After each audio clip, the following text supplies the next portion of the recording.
Sunday, on the streets of Berlin, Yulia Navalnaya, the widow of former Russian opposition leader Alexey Navalny, joined a protest against Russian President Vladimir Putin.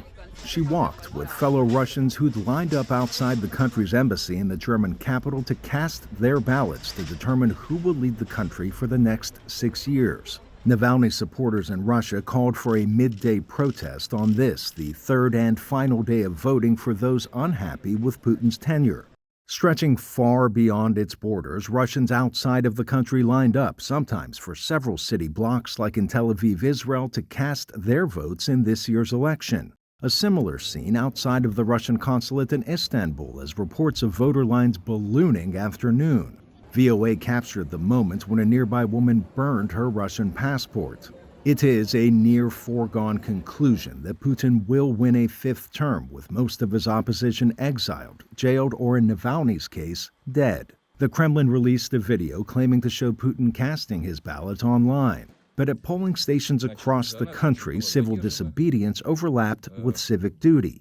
Vandals tainted ballots, pouring ink in ballot boxes, attempting to render votes illegible. With arson burning another polling station in the Sverdlovsk region.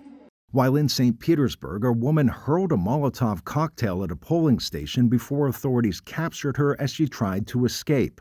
The 2024 Russian presidential election marks the second in which residents of Ukraine's illegally annexed territory of Crimea cast their ballots. Ukrainian officials call it a sham. Holding elections in another UN member state's territory without its consent is in manifest disregard for the principles of sovereignty and territorial integrity. Such elections have no validity under international law.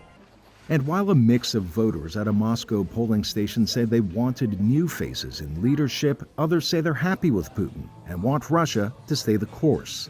Thousands of kilometers away from the capital, on the frozen tundra of northern Russia, reindeer herders saddle up to perform their civic duty, saying every voice of every person from east to west is important. Arash, Arabasadi, VOA News.